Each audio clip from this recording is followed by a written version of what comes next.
Hello दोस्तों, Shoaib sir academy में आपका स्वागत है। छात्रों के लिए बड़ी खुशखबरी। उत्तर प्रदेश सरकार द्वारा निःशुल्क ओ लेवल और ट्रिपल सी कंप्यूटर प्रशिक्षण योजना है, जिसकी आवेदन तिथि क्या है? 3 जून है। ठीक है, ध्यान रखेंगे। लास्ट डेट क्या है? 3 जून 2026। चलिए इसमें देखते हैं हम। यह प्रशिक्षण पूरी तरह से निःशुल्क है। समय सीमा के भीतर अपना फॉर्म भरकर हार्ड कॉपी करना अनिवार्य है, जमा करना। मेन सबसे हार्ड कॉपी अगर आप नहीं जमा कर दें तो नहीं होगा। ध्यान रखें, सिर्फ और सिर्फ ये ओबीसी छात्रों के लिए है। इसमें सारी डिटेल दी गई है। आगे चल के देखते हैं।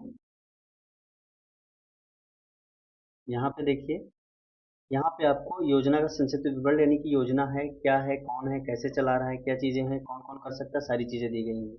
योजना का नाम क्या है? आपकी योजना का नाम है निशुल्क ओ लेवल और ट्रिपल सी कंप्यूटर प्रशिक्षण योजना। संचालक विभाग कौन सा है? पिछड़ा वर्ग समाज कल्याण विभाग। लाभार्थी क्या है, कौन हो सकते हैं? ओबीसी, सिर्फ और सिर्फ ओबीसी के लिए है। जन वाले SC ST नहीं कर सकते हैं। ओके, ठीक, ध्यान दें। आवेदन की अवधि क्या है? 20 मई से लेकर 3 जून तक, यानी लास्ट डेट क्या है? 3 जून लास्ट डेट है, ध्यान रखेंगे आप सभी लोग। आधिकारिक वेबसाइट ये दी गई है, मैं डिस्क्रिप्शन में भी आपको वेबसाइट दे दूंगा। ठीक है, चलिए आगे चलते हैं। क्या है पात्रता एवं मापदंड? क्या है, कौन कौन कर सकता है, क्या हो सकता है? मूल निवास क्या है? आवेदक जो उत्तर प्रदेश का स्थायी मूल निवासी होना चाहिए, यानी कि जो उत्तर प्रदेश के हैं सिर्फ वही इसमें अप्लाई कर सकते हैं, अन्यथा अदर स्टेट वाले नहीं कर सकते हैं। केवल अन्य पिछड़ा वर्ग ओबीसी छात्र छात्राएं, मतलब मैंने बताया था कि सिर्फ ओबीसी छात्र छात्राएं कर सकते हैं, अन्य कोई नहीं कर सकता। इसके लिए योग्यता क्या है? इंटरमीडिएट, है ना। जिसने 12th क्लियर कर रखा हो वही कर सकता है, उत्तीर्ण होना आवश्यक है। यानी कि 10th वाला जो है वो नहीं कर सकता है। ठीक है ना, जो 10th वाला है वो नहीं कर सकता है, ध्यान रहेगा। सिर्फ 12th जो उत्तीर्ण है वही कर सकते हैं। आयु सीमा क्या है? 18 से 35 वर्ष के बीच में जो है वो कोई भी कर सकते हैं। समझ में है, यानी ओबीसी के छात्र छात्राएं। ठीक है, आगे बढ़ते हैं। फिर इसमें हम देखते हैं पारिवारिक आय के बारे में। क्या है भाई पारिवारिक आय के बारे में? देखिए, पारिवारिक आय कुल वार्षिक, यानी कि परिवार जो है उसका कुल वार्षिक आय सभी स्रोतों से मिलाकर के 1 लाख रुपए से कम होना चाहिए। ठीक है, इसमें सबसे मोस्ट इंपॉर्टेंट बात निकल कर आती है, आय प्रमाण पत्र 3 वर्ष से अधिक पुराना नहीं होना चाहिए। ई डिस्ट्रिक्ट पर ऑनलाइन सत्यापित होना चाहिए। रोजगार की स्थिति क्या है? आवेदक वर्तमान में पूर्णतः बेरोजगार हो। सबसे मोस्ट इंपॉर्टेंट ये देख लीजिए कि जो छात्र 12th की पास हो चुका है और उसके परिवार की आय 1 लाख से कम है, इसके साथ साथ वह बेरोजगार है, कोई नौकरी नहीं कर रहा है, और वही पात्र होगा। और जो पिताजी का आय प्रमाण पत्र लगेगा तो वो 3 वर्ष से अधिक पुराना नहीं होना चाहिए, यानी कि हाल ही का बना होना चाहिए, और ई डिस्ट्रिक्ट पोर्टल से सत्यापित होना चाहिए। इस तरह की समस्या आ रही है बनवाने में तो आप ओके। टीम है जो उसका नाम है इंडियन साइबर कैफे। ठीक है, चलिए आगे देखते हैं। विशेष ध्यान दें, महत्वपूर्ण संशय, इसमें आपको ध्यान देना है। नियम के अनुसार आवेदक ने पूर्व में केंद्र या राज्य किसी अन्य स्कॉलरशिप या कंप्यूटर प्रशिक्षण योजना का लाभ ना लिया हो। यदि आपने पूर्व में स्कॉलरशिप ली है तो इसकी सटीक स्थिति और पात्रता की पुष्टि के लिए अपने जिले के विकास भवन जिला पिछड़ा वर्ग कल्याण अधिकारी कार्यालय से अवश्य संपर्क कर लें। समझ गए? उसके उपरांत ही आपको फॉर्म भरना है।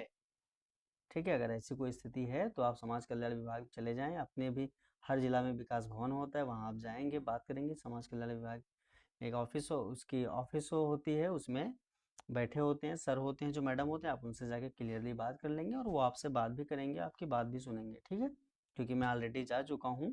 और आपको मैं बताना चाहूँगा कि जो ओ लेवल कोर्स ये है हमारा, है ना, ये निःशुल्क वाला, ये मैंने कर लिया है। ठीक है, मैंने इसी माध्यम से समाज कल्याण विभाग के माध्यम से ही हमने किया है। ठीक है, और मेरा पूरी तरह निःशुल्क हुआ है, सिर्फ हमें गवर्नमेंट की जो फीस है वही देनी थी। ठीक है, 1100 रुपये का। इसमें क्या होता है बेटा, 4 पेपर होते हैं, है ना, और 1 साल का कोर्स होता है जिसमें 2 सेमेस्टर होते हैं। फर्स्ट सेमेस्टर में 2 पेपर और सेकेंड सेमेस्टर में 2 पेपर। समझ गए? तो 2-2 पेपर एक साथ दिया जाता है। आप चाहो तो 4 पेपर भी दे सकते हो, लेकिन 2-2 पेपर ज़्यादा बेस्ट होता है, आप तैयारी अच्छे से कर पाते हैं। और एक पेपर का जो फीस है वो 1100 रुपये होता है, यानी कि एक बार सेमेस्टर में 2200 और एक सेमेस्टर में 2200, यानी टोटल आपके 4400 रुपये इसमें खर्च होंगे एग्जामिनेशन फॉर्म भरने में। 6 महीने में 2200 और फिर 6 महीने बाद 2200, उसके बाद क्या होगा, फाइनल हो जाएगा आपका। और एकेडमी जी जहाँ से आप सीखेंगे वहाँ पर आपको एक भी पैसा नहीं देना है। ओके, चलिए आगे देखते हैं। पाठ्यक्रम का विवरण समझ लीजिए, जो कि जैसे हम बता रहे थे, ओ लेवल कोर्स है जो है, उसमें क्या है, 1 वर्ष का कोर्स होता है, 2 सेमेस्टर का फाउंडेशन डिप्लोमा है। और महत्व समीक्षा अधिकारी आरओ और सहायक समीक्षा अधिकारी एआरओ ऐसी महत्वपूर्ण सरकारी भर्तियों में विशेष पदों के लिए यह अनिवार्य रूप से मांगा जाता है। और इसमें ओ लेवल भी कर सकते हो, ट्रिपल सी भी कर सकते हो। ट्रिपल सी क्या है, 3 महीने का लगभग 80 घंटे का बेसिक कोर्स है। यूपी लेखपाल, कनिष्ठ सहायक और अधीनस्थ सेवा चयन आयोग ऊपर ट्रिपल एससी की विभिन्न भर्तियों के लिए बेहद उपयोगी अनिवार्य है। लेकिन जब आप बेटा, मैं आपको खास बात बता दूं, जब आप ओ लेवल कर लेते हैं तो ओ लेवल का जो फर्स्ट सेमेस्टर में आप 2 पेपर देते हैं, ठीक है, जो आप 2 पेपर देते हैं उन्हीं पेपर, तो वो तो आप पास भी कर लेते हैं, उसके साथ साथ आपको एक ट्रिपल सी की भी सर्टिफिकेट मिल जाती है। यानी कि आपको अगर करना है तो डायरेक्ट ओ लेवल करिए, ठीक है। ओ लेवल करने से आपका फायदा क्या होगा, आप जब ओ लेवल कर लेते हैं तो आपको ओ लेवल का सर्टिफिकेट मिलेगा ही, प्लस साथ साथ ट्रिपल सी का भी प्लस होके मिलेगा ऐड में, है ना। ये फायदा है आपका ओ लेवल करने से। चलिए नेक्स्ट देखते हैं हम, क्या है हमारा,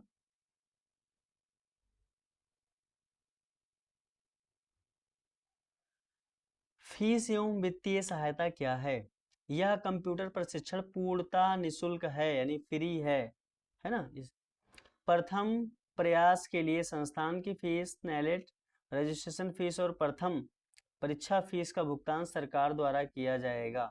समझ गए, जो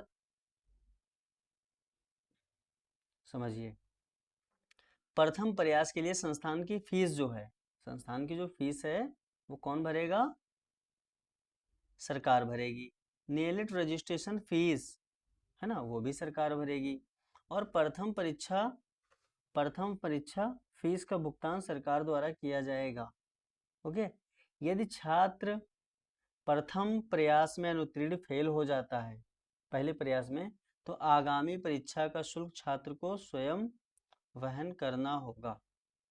ओके, चलिए आगे देखते हैं। कोई परीक्षा नहीं, चयन एवं प्रशिक्षण प्रक्रिया, यानी कि आपको जब चयन किया जाता है उसके लिए कोई परीक्षा नहीं होती है। इस योजना के तहत प्रवेश के लिए कोई लिखित परीक्षा नहीं होगी। चयन पूरी तरह से 12वीं कक्षा के प्राप्तांकों यानी मेरिट बेस्ड होता है, ठीक है। संस्था आवंटन, मेरिट में स्थान मिलने पर आपके गृह जिले यानी होम डिस्ट्रिक्ट में ही विभाग द्वारा मान्यता प्राप्त इंस्टीट्यूट संस्थान आवंटित किया जाता है, ठीक है। इसके साथ साथ खास ध्यान रखें कि 75% उपस्थिति अनिवार्य है, बायोमेट्रिक उपस्थिति होती है। कक्षाएं अनिवार्य रूप से ऑफलाइन चलेंगी। परीक्षा में बैठने के लिए आधार बेस्ड बायोमेट्रिक मशीन पर 75% उपस्थिति होना अनिवार्य है। बेटा ये 75% जो है पहले बायोमेट्रिक पर होता था, लेकिन अब क्या होता है, फेस ऑथेंटिकेशन होता है। क्या होता है अब आपका जो होगा वो फेस ऑथेंटिकेशन होगा। कैसा होगा, फेस ऑथेंटिकेशन, क्योंकि मैं जब ओ लेवल अभी हाल ही में मैंने इसी बार पास किया है, ठीक है। तो क्या हुआ था, जब हम मतलब 25 में स्टार्ट किए थे तो हमको फेस लगाना पड़ रहा था, ठीक है। चलिए इसके साथ साथ चेतावनी में बिल्कुल ध्यान दें, ठीक है, क्योंकि चेतावनी जो लिखा हुआ है तुरंत हमको समझ जाना चाहिए। यदि कोई छात्र बिना किसी उचित और ठोस कारण के बीच में ही कोर्स छोड़ता है या अनुशासनहीनता करता है, तो सरकार द्वारा उस खर्च की गई पूरी राशि की वसूली रिकवरी की जाएगी। ध्यान रखिएगा, आप लोग कोर्स को बीच में ना छोड़िएगा बिना ठोस कारण के। अगर कोई ठोस कारण जैसे कहीं जॉब मिल जाती है, आपको परीक्षा देना है या आप किसी का महत्वपूर्ण कार्य से बाहर जा रहे हैं, तभी इस कोर्स को आप छोड़ सकते हैं, ठीक है। चलिए नेक्स्ट आगे देखते हैं। आवेदन कैसे करें, स्टेप बाय स्टेप। प्रथम चरण क्या होता है, ऑनलाइन पंजीकरण। सबसे पहले आपको ऑनलाइन करना होगा, और आप इसका ऑनलाइन फॉर्म नहीं भर सकते हैं, हमसे संपर्क करें, हम भर देंगे। और अगर आपके कोई जान पहचान के हैं, जहाँ भी आपके आसपास साइबर कैफे होगा वहाँ से आप भर लीजिएगा, ठीक है। आप खुद भी अपने फ़ोन से भर सकते हैं, कोई इतना बड़ी बात नहीं है।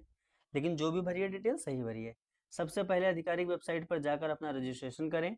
ध्यान रखें कि आपका मोबाइल नंबर आपके आधार नंबर से लिंक, आधार कार्ड से लिंक होना चाहिए, क्योंकि वेरिफिकेशन ओटीपी के माध्यम से ही किया जाएगा। यानी कि अगर आप इसको करना चाहते हैं, वो लेवल या ट्रिपल सी, और इसमें आवेदन करना चाहते हैं, तो आपका जो आधार कार्ड है, क्या है, आधार कार्ड जो है उसमें मोबाइल नंबर आपका लिंक होना चाहिए। ठीक है। उसके बाद आपको क्या प्रक्रिया मिलेगी, दस्तावेज अपलोड करना। ठीक है। दस्तावेज क्या क्या आपको अपलोड करना होगा, ध्यान दें। आधार कार्ड, 10वीं और 12वीं की मार्कशीट, सर्टिफिकेट, जाति प्रमाण पत्र की, ताकि पता चलेगा आप ओबीसी हैं। ठीक है। नवीनतम पासपोर्ट साइज, जो कि हाल ही की फोटो खींची गई। आय प्रमाण पत्र भी आपको वेरीफाइड होना चाहिए ऑनलाइन, और छात्र के हस्ताक्षर। ठीक है। इसके बाद हम आ जाते हैं तीसरे चरण में। ठीक है। तीसरे चरण में आते हैं, इसमें देखते हैं क्या है। हार्ड कॉपी जमा करना अति महत्वपूर्ण होता है, क्योंकि मैंने जब ऑनलाइन कर दिया था तो मुझे लगा था बस हो जाएगा, फिर मुझे कॉल आया, बताया गया कि हार्ड कॉपी अगर आप नहीं जमा करते हैं तो आपका नहीं होगा। तो हार्ड कॉपी हमने जमा किया। ठीक है। तो आपको भी हार्ड कॉपी जमा ही करना होगा। ऑनलाइन फॉर्म को फाइनल सबमिट करने के बाद उसका प्रिंट आउट निकालें। इसके साथ अपने सभी अपने सभी अपलोड किए गए दस्तावेजों की छाया प्रति यानी फोटोकॉपी लगाकर उन्हें स्वप्रमाणित यानी सेल्फ असिस्टेड उन पर, जैसे कि मान लीजिए आधार कार्ड अपने फोटोकॉपी करवाया, फिर उस पर अपना सेल्फ स्वयं का साइन बना दीजिए, साइन कर दीजिए। इस पूरे सेट का अंतिम तिथि से पहले, यानी अंतिम तिथि जो है 3 जून है, उससे पहले विकास भवन में स्थित जिला पिछड़ा वर्ग कल्याण अधिकारी कार्यालय में जाकर मैनुअल रूप से जमा करें। ठीक है। ध्यान दें, यदि आप विकास भवन में हार्ड कॉपी जमा नहीं करते हैं तो आपका आवेदन स्वतः ही निरस्त मान लिया जाएगा। बिल्कुल। लेकिन वहां से आपको कॉल भी आता है। ठीक है, कि अपना जमा करें, और ज़्यादा बेस्ट होगा कि आप पहले से तैयार रहें। इसके साथ साथ क्या है, यह दस्तावेज जो है आपका, यह दस्तावेज सार्वजनिक हित और शैक्षिक मार्गदर्शन के लिए तैयार किया गया है। अधिक व सटीक जानकारी के लिए आधिकारिक विकास भवन कार्यालय से संपर्क करें। ठीक है। मेरा मोबाइल नंबर है बेटा 90 और 26 43 46 15। ठीक है। अगर आप बहराइच ज़िले से हैं, कहाँ से, बहराइच ज़िले से हैं, तो आप कॉल कर सकते हैं। ठीक है। हमको बात करेंगे आपसे, आप फॉर्म भरवा सकते हैं। जो जानकारी लेना चाहें जानकारी ले सकते हैं। आप खुद भी फॉर्म भर सकते हैं, किसी साइबर कैफे से फॉर्म भरवा सकते हैं। बिल्कुल संपर्क करें, और आप सभी को करना चाहिए। ठीक है। और आप सभी को क्या है, करना चाहिए। और बहुत ही अच्छा कोर्स है, मैंने किया है, बेस्ट है। ठीक है। चलिए, वीडियो हम यहीं से समाप्त करते हैं। हो गया, आप सभी को जानकारी मिल गई। आप सब लोग ट्राई करिए इसमें, और ओ लेवल करिए।